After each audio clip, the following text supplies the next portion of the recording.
Hello दोस्तों, मेरा नाम है रहनुमा और मैं आपका स्वागत करती हूँ जीएस स्टडी कॉर्नर पे। दोस्तों, आज हम इतिहास पढ़ेंगे। इतिहास में हम प्राचीन भारत के इतिहास के बारे में पढ़ रहे थे। ठीक है, तो आज का जो टॉपिक है हमारा होने वाला, तो आज का टॉपिक है आपका वर्धन वंश यानी पुष्यभूति वंश के बारे में हम पढ़ेंगे। लेकिन इससे पहले मैं आपको बताना चाहूंगी कि इससे पहले मैंने पुष्यभूति वंश पर एक वीडियो डाली है, तो अगर आपने वो वीडियो नहीं देखी है आप उस वीडियो को भी देख सकते हैं। इस वीडियो में हम मेनली किसके बारे में बात करेंगे? हर्षवर्धन के बारे में बात करेंगे और उनके समय की कुछ बातें जो पूछी जाती हैं उन सारी बातों को इस वीडियो में डिस्कस करेंगे। तो आप अगर इस वीडियो को पूरा देखेंगे बिना स्किप किए तो आपके जितने भी क्वेश्चंस बन सकते हैं वो सारी चीजें आपकी कवर हो जाएंगी। तो चलिए हम अपने टॉपिक को स्टार्ट करते हैं। तो हम बात कर रहे थे वर्धन वंश यानी कि पुष्यभूति वंश के बारे में। पहले एक चीज थोड़ी सी जान लेते हैं कि वर्धन वंश को पुष्यभूति वंश क्यों कहते हैं, क्योंकि पुष्यभूति के द्वारा वर्धन वंश की स्थापना की गई थी, इसलिए इसे वर्धन वंश और पुष्यभूति वंश के भी नाम से भी जाना जाता है। ठीक है, तो चलिए अब हम देखते हैं हर्षवर्धन के बारे में जानेंगे। ठीक है, तो अब हम बात करते हैं 606 ईस्वी में थानेश्वर की गद्दी पर ये बैठते हैं। क्योंकि देखिए इससे पहले वाली में हमने बताया है, मैप के थ्रू सारी चीजें बताई हैं। तो अब हम हर्षवर्धन की बात कर रहे हैं, तो हर्षवर्धन का बड़े भाई का नाम होता है राजवर्धन। तो राजवर्धन की जब मृत्यु हो जाती है तो हर्षवर्धन जो कि उनका छोटा भाई होता है वो 606 ईस्वी में थानेश्वर की गद्दी पर बैठता है। ठीक है, मात्र 16 वर्ष की अवस्था में वो गद्दी पर बैठते हैं और शासक बनते हैं। ठीक है, आगे हम देखेंगे तो हर्ष को भारत का, याद रखेंगे, हर्ष को भारत का हिंदू सम्राट कहा गया है। एक चीज ध्यान रखेंगे, भारत का अंतिम हिंदू सम्राट किसे कहा जाता है? तो अंतिम हिंदू सम्राट आपके भारत के हर्षवर्धन को कहा जाता है।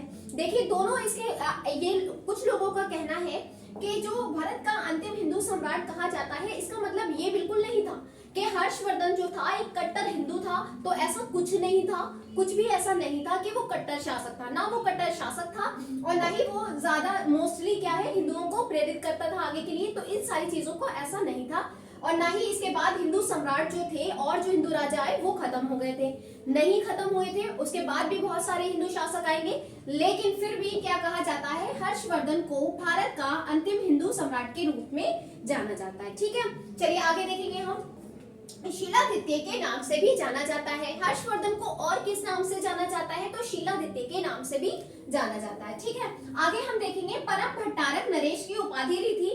तो परम भट्टारक नरेश की उपाधि कौन लेगा? हर्षवर्धन ने परम भट्टारक की उपाधि ली थी। याद रखेंगे, दो उपाधियां याद रखेंगे। पहला, अंतिम हिंदू सम्राट किसे कहा जाता है? हर्षवर्धन को। दूसरा, शीलादित्य के नाम से किसे जाना जाता है प्राचीन इतिहास में? तो आप यहाँ नाम देंगे आपका हर्षवर्धन को। उसके बाद में आपसे पूछा जाएगा परम भट्टारक नरेश की उपाधि वर्धन काल में किसने बाद में ली थी? तो किसने ली थी? आपका याद रखेंगे, हर्षवर्धन को जाना जाता है। ठीक है, तो चलिए अब हम आगे पॉइंट्स को देखते हैं। तो इसने क्या किया था? राजधानी जो थानेश्वर थी, दो चीजें आप ध्यान रखेंगे, क्योंकि क्या था 606 में थानेश्वर की गद्दी पर बैठता है। थानेश्वर ये वही इलाका था जो इस समय आपका हरियाणा वाला एरिया है। ठीक है, तो उसमें जब ये गद्दी पर बैठता है तो लेकिन बाद में क्या करता है, अपनी राजधानी परिवर्तित करेगा, थानेश्वर से अपनी राजधानी कन्नौज लेकर जाएगा। क्योंकि क्या करेगा, हर्षवर्धन जो होता है कन्नौज के शासक से युद्ध करता है, जिसमें क्या होता है, हर्षवर्धन जीत जाता है। और जब हर्षवर्धन जीत जाता है तो कन्नौज उसके राज्य में मिला लिया जाता है और कन्नौज में क्या करता है, अपनी राजधानी कन्नौज में हस्तांतरित कर देता है। तो पूछा जाता है थानेश्वर से अपनी राजधानी कन्नौज कौन लेकर गया था? तो आपका आंसर क्या हो जाएगा? तो आपका आंसर हो जाएगा हर्षवर्धन। ठीक है, चलिए आगे देखते हैं। कुछ चीजें और पूछी जाती हैं जो काफी इंपॉर्टेंट है और बार बार आपकी पूछी जाती है। ठीक है, तो चलिए ध्यान देंगे। चीनी यात्री का आपने नाम सुना होगा, हुएनसांग। तो हुएनसांग किसके समय में भारत आया था? तो याद रखेंगे, हुएनसांग हर्षवर्धन के काल में भारत आया था। ठीक है, देखो इसको आप ऐसे भी याद रख सकते हो। यहाँ पे ध्यान देंगे, हर्षवर्धन, हर्ष में क्या आ रहा है? हाँ, और यहाँ पे क्या आ रहा है? हुएनसांग में भी हाँ। तो हर्षवर्धन किसके शासन काल में आया था? हर्षवर्धन के, हुएनसांग हर्षवर्धन के शासन काल में भारत आया था। ठीक है, तो ये कैसा यात्री था ये भी पूछा जा चुका है। तो ये चीनी यात्री था। आपसे बहुत सारे वो क्वेश्चन बना के दे देंगे कि यूनानी यात्री था, कुछ भी बना के दे देंगे, आपको ध्यान रखना है चीनी यात्री था। ठीक है, क्योंकि नाम से पहचान हो रहा है हुएनसांग। आगे हम देखेंगे हुएनसांग की एक पुस्तक है, इसकी पुस्तक का नाम क्या है? सियुकी। तो इसकी पुस्तक का नाम सियुकी है, जिसमें क्या है, सीयूकी में अब जाहिर सी बात है जब ह्वेनसांग हर्षवर्धन के समय में भारत आया, तो जाहिर सी बात है जब ह्वेनसांग है इसके दरबार में था तो इसी के समय की इसने चीजें देखी होंगी, इसके समय का शासन काल देखा होगा, तो उसने जो जो देखा वो अपनी पुस्तक में वर्णन किया। तो पूछा जाता है सीयू की पुस्तक में किस शासन काल का उल्लेख मिलता है, जानकारी प्राप्त होती है। तो किसकी जानकारी प्राप्त होगी, क्योंकि यह हर्षवर्धन के समय में भारत आया था, तो जो उसने उस समय में भारत आया था तो उसने अपनी जब पुस्तक लिखी तो इसी के बारे में वर्णन किया। ठीक है, तो याद रखेंगे। चलिए आगे चलते हैं हम। ह्वेनसांग को क्या क्या कहा जाता है, कभी कभी क्वेश्चन आपके ह्वेनसांग से ही बन जाते हैं, क्योंकि जब आपका वर्धन वंश आता है तो आपको ह्वेनसांग भी कभी कभी क्या होता है इससे क्वेश्चंस ना पूछ के इससे पूछ लेता है। तो याद रखेंगे क्योंकि ह्वेनसांग इनके समय में आया था इसलिए ह्वेनसांग भी इंपॉर्टेंट है। तो ह्वेनसांग को क्या कहा जाता है, यात्रियों का राजकुमार के नाम से जाना जाता है। ठीक है, नीति का पंडित के नाम से भी जाना जाता है ह्वेनसांग को, और इसे वर्तमान का शाक्य मुनि भी कहा जाता है। तो तीनों बातें याद रखेंगे। इसकी पुस्तक सीयू की किसके समय आया, ह्वेनसांग हर्षवर्धन के समय आया, यात्रियों का राजकुमार कहा जाता है, नीति का पंडित कहा जाता है, वर्तमान शाक्य मुनि के नाम से भी जाना जाता है। ठीक है, और एक पॉइंट आप ध्यान रखेंगे, नालंदा विश्वविद्यालय में रहकर ह्वेनसांग ने क्या किया था, अध्ययन किया था, क्योंकि ह्वेनसांग जो था बौद्ध धर्म को मानता था और बौद्ध धर्म का मानने वाला था। तो नालंदा जो था विश्वविद्यालय यहाँ पे बौद्ध धर्म का प्रमुख केंद्र था। तो यहाँ पर वो आया था, किस लिए आया था, बौद्ध धर्म के अध्ययन करने के लिए, बौद्ध धर्म से जुड़े हुए जो ग्रंथ हैं उनका संग्रह करने के लिए वो भारत आया था। ठीक है, तो याद रखेंगे नालंदा विश्वविद्यालय में आया था और वहां उसने अध्ययन किया था। ठीक है, बौद्ध ग्रंथ से संबंधित। आगे देखेंगे कुछ पुस्तकों के नाम आप देखेंगे, ये बहुत ज्यादा इंपॉर्टेंट है, इसको आप नोटिस करेंगे। ठीक है, आप नोट कर लेंगे। चलिए अब हम देखते हैं प्रियदर्शिका। प्रियदर्शिका की बात करें तो ये पुस्तक, ये आपकी रत्नावली, नागानंद, ये तीनों नाम आपको याद रखना है। क्यों याद रखना है, क्योंकि जो तीनों ये नाटक हैं, प्रियदर्शिका, रत्नावली, नागानंद, हर्षवर्धन के द्वारा रचित माने जाते हैं। कुछ लोगों का ऐसा भी कहना है, कुछ इतिहासकारों का ऐसा भी कहना है कि हर्षवर्धन ने किसी और को पुरस्कार देके उससे पुस्तकें लिखवाई थी अपने नाम से। लेकिन फिलहाल हमें कुछ नहीं करना है, हमें क्या याद रखना है, प्रियदर्शिका, रत्नावली, नागानंद, ये तीनों नाटक हर्षवर्धन के द्वारा लिखे गए हैं, पूछा जाता है। और किस भाषा में है, तो याद रखेंगे तीनों की भाषा कैसी है, संस्कृत भाषा में ये नाटक लिखे गए हैं। और किसके द्वारा, तो हर्षवर्धन के द्वारा लिखे गए हैं। ठीक है, चलिए आगे चलते हैं।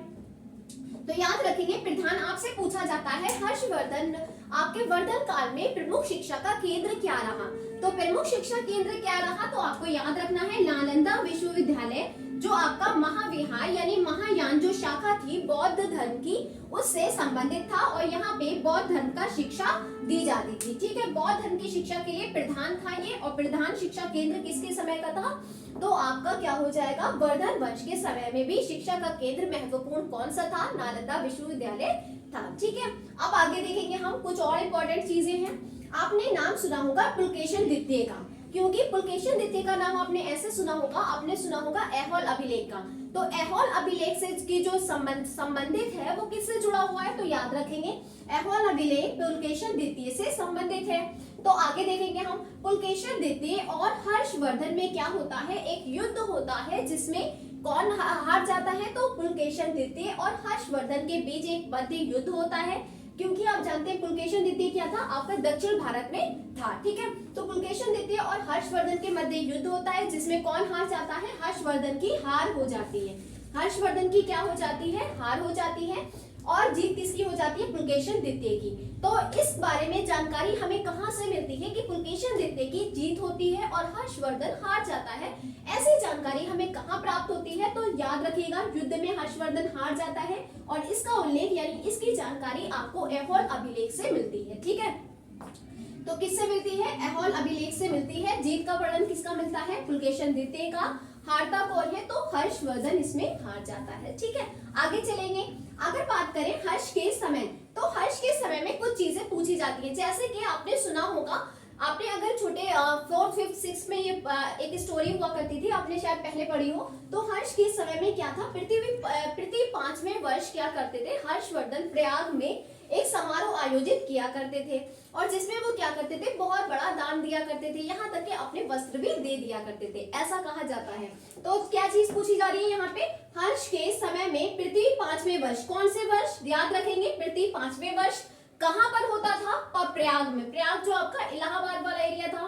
तो पृथ्वी 5वें वर्ष प्रयाग में समारोह आयोजित होता था और इसे किस नाम से जाना जाता था, तो महामोक्ष के नाम से जाना जाता था, जो हर 5वें वर्ष में एक आयोजन होता था, जो किस नाम से जाना जाता था, महामोक्ष के नाम से जाना जाता था। और ये कहाँ होता था, तो प्रयाग में होता था। ठीक है, ऐसा कहा जाता है कि जब ये होते थे, हर्षवर्धन क्या करते थे, अपने कपड़े वस्त्र तक की दान में दे दिया करते थे और अपनी बहन से वस्त्र लेकर धारण किया करते थे। ठीक है, चलिए आगे चलेंगे, हम देखेंगे हुएनसांग क्योंकि इनके समय में आया। अभी हमने बताया कि चीनी यात्री हैं और किसके समय में भारत आया, तो हर्षवर्धन के काल में भारत आया था। तो हर्षवर्धन भी शामिल होगा। जो समारोह ये होता था 5वें वर्ष, तो कौन से समारोह में शामिल हुआ, तो हर्षवर्धन कौन से समारोह, छठे समारोह में शामिल हुआ था, याद रखेंगे। आगे हम चलेंगे, मथुरा का नाम भी आपसे पूछा जाता है। सूती वस्त्र के लिए कौन सा जाना जाता था वर्धन काल में, तो मथुरा जो नाम है आपको याद रखना है, क्योंकि कुछ चीजों की जानकारी मिलती है और जिनकी जानकारी मिलती है वही चीजें पूछी जाती हैं। तो मथुरा जो था सूती वस्त्र के लिए प्रमुख केंद्र माना जाता था। शिक्षा के लिए प्रमुख केंद्र कौन सा था, नालंदा विश्वविद्यालय। बौद्ध शिक्षा के लिए प्रमुख केंद्र कौन सा था, नालंदा विश्वविद्यालय। सूती वस्त्रों के लिए कौन सा मुख्य केंद्र था, तो याद रखेंगे मथुरा था। उसके बाद आगे हम चलेंगे, हर्ष के समय में कन्नौज में एक बहुत बड़ा विभिन्न धर्मों का समारोह हुआ था। देखिए 5वें वर्ष जो होता था वो कहाँ होता था, तो प्रयागराज में होता था। ठीक है, उसे महामोक्ष के नाम से जानते थे। उसके बाद हर्ष के समय कन्नौज में एक बहुत बड़ा क्या हुआ, विभिन्न धर्मों का, कई धर्मों का याद रखिएगा, सिर्फ एक धर्म का नहीं, विभिन्न धर्मों का क्या हुआ, समारोह हुआ। कौन से सारे धर्मों का समारोह होता है, एक बहुत बड़ा जो समारोह होता है वो कहाँ होता है, नाम याद रखेंगे कन्नौज में, क्योंकि उसने अपनी राजधानी कहाँ हस्तांतरित कर दी थी, तो अपनी राजधानी कन्नौज में वहां पर हस्तांतरित कर दी थी। ठीक है, अब आगे चलेंगे हम। ठीक है, अब कुछ चीजें ऐसी हैं जो सीधे सीधे पूछी जाती हैं, क्योंकि उसके समय में कोई चीजें थी उनको किस नाम से जाना जाता था, वो किससे संबंधित थी। तो कुछ शब्द हैं जो आपसे महत्वपूर्ण है, पूछे जाते हैं, उसके बारे में हम जानेंगे। ठीक है, तो अगर हम बात करें हर्षवर्धन के समय मंत्री परिषद को किस नाम से जाना जाता था, तो मंत्री परिषद के नाम से अमात्य को जाना जाता था। ठीक है, जो मंत्री परिषद का अधिकारी होता था उसे अमात्य के नाम से जाना जाता था। आगे हम देखेंगे प्रांत। तो प्रांत जो होता है जिसे आप सूबा भी कहते थे, तो प्रांत को हर्षवर्धन के काल में यानी वर्धन काल में किस नाम से जाना जाता था, तो भुक्ति के नाम से जाना जाता था। ठीक है, तो प्रांतों को क्या कहा जाता था, भुक्ति कहा जाता था। आगे देखेंगे, अगर विषय की बात करें तो विषय जो था उसके अधिकारी को क्या कहा जाता था, विषयपति के नाम से जाना जाता था। ठीक है, और अगर आगे बात करें तो सबसे छोटी इकाई क्या थी, ग्राम हुआ करती थी, और उसका अधिकारी कौन होता था, तो ग्रामणी हुआ करता था। सबसे छोटी इकाई वर्धन काल में कौन सी थी, ग्राम थी, उसका मुख्य अधिकारी कौन होता था, ग्रामणी होता था। मंत्री परिषद का अगर अधिकारी की बात करें तो अमात्य होता था। प्रांत को किस नाम से जानते थे, भुक्ति के नाम से जानते थे। तो ये सारी चीजें आपको याद रखना है। पुलिस शब्द के लिए कौन सा प्रयोग होता था, वर्धन काल में पुलिस को किस नाम से जाना जाता था, तो उस समय भी क्योंकि सुरक्षा के लिए, जनता की सुरक्षा के लिए ये सारी चीजें भी उस समय भी गठित हुआ करती थी। तो उस समय पुलिस जो होता था, जो कार्य किया करते थे, उन्हें किस नाम से जाना जाता था, तो चाट और भाट के नाम से पुलिस को जाना जाता था। ठीक है, अब आगे देखेंगे हम, अश्व सेना के अधिकारी को क्या कहा जाता था, तो अश्व सेना के अधिकारी को बृहदेश्वर के नाम से जाना जाता था। चलिए आगे देखेंगे हम, अगर हम बात करें इनकी पैदल सेना, तो इनकी पैदल सेना क्या किस नाम से जानी जाती थी, प्राधिकृत या महाअधिकृत के नाम से इनका जो अधिकारी होता था वो ये हुआ करता था। ठीक है, तो याद रखिए पैदल सेना भी इसके अधिकारी को क्या कहते थे, प्राधिकृत या महाअधिकृत के नाम से जाना जाता था। तो हम 2 मिनट में क्या करेंगे, इसका जल्दी से रिकॉल कर लेंगे और फिर हम अपनी वीडियो को समाप्त करेंगे। तो सबसे पहले अपने मेन पॉइंट क्या क्या पढ़े, हम इन चीजों को देखते रहेंगे। तो 606 ईस्वी में जो हर्षवर्धन था उसके भाई की मृत्यु हो जाती है, यानी राजवर्धन की मृत्यु हो जाती है। फिर वो थानेश्वर की गद्दी में बैठता है। मात्र कितने वर्ष में, तो आप नोटिस करेंगे, ध्यान दीजिए, 16 वर्ष में ये बैठता है। उसके बाद क्या होता है, अपनी इसने क्या क्या उपाधियां ली थी, शीलादित्य की उपाधि ली थी, परम भट्टारक नरेश की उपाधि भी इसने ली थी। इसे और किस नाम से जानते हैं, तो भारत का अंतिम हिंदू सम्राट के नाम से जानते हैं। फिर हमने क्या पढ़ा कि इसने क्या करा था, कन्नौज के शासक को, शशांक जो था, उसको हरा दिया था और कन्नौज को अपने राज्य में मिला लिया था। तो जो अपनी राजधानी इसकी थानेश्वर थी, थानेश्वर को कहाँ हस्तांतरित कर देता है ले जाकर, तो अपनी राजधानी कहाँ हस्तांतरित कर देता है, कन्नौज में हस्तांतरित कर देता है। फिर हमने कुछ चीजें और देखी। इसके समय में क्या था, चीनी यात्री आया था जिसका नाम क्या था, हुएनसांग था। हुएनसांग ने कौन कौन सी उपाधियां ली थी, हुएनसांग को किस किस नाम से जानते हैं, तो जाहिर सी बात है, इसको यात्रियों का राजकुमार के, नीति का पंडित और वर्तमान शाक्यमुनि। कुछ ना भी याद रहे तो आपको ये याद रखना है, यात्रियों के राजकुमार के नाम से किसे जानते हैं। अब हुएनसांग की पुस्तक का नाम क्या है, सेयुकी है। सेयुकी से कहाँ की जानकारी मिलती है, वर्धन वंश की, वर्धन काल की जानकारी मिलती है। अगला हमने देखा था 3 पुस्तकों के नाम मैंने आपको याद कराए थे, कौन कौन से थे, तो याद में रखेंगे, प्रियदर्शिका थी, रत्नावली थी, नागानंद था। ये कौन सी भाषा में थे, संस्कृत में थे, नाटक थे, ठीक है।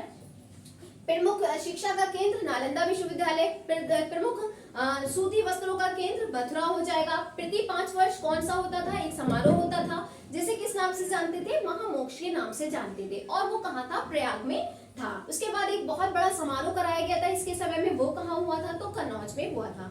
पुलिस को किस नाम से जानते थे, जाट या भाट के नाम से जानते थे। और एक सबसे इनकी इंपॉर्टेंट बात है, पुलकेशन द्वितीय का ऐहोल अभिलेख से ये जानकारी मिलती है कि हर्षवर्धन पुलकेशन द्वितीय से हार गए थे, इसकी जानकारी प्राप्त होती है। तो याद रखेंगे, पुलकेशन द्वितीय और हर्षवर्धन के मध्य एक युद्ध होता है, इसकी जानकारी हमें कहाँ से मिलती है, ऐहोल अभिलेख से, ठीक है। तो फ्रेंड्स, अगर आपको मेरी वीडियो पसंद आई हो तो प्लीज वीडियो को लाइक करें, शेयर करें, कमेंट करें, और हाँ, चैनल को सब्सक्राइब करना ना भूलें। Thank you for watching my video.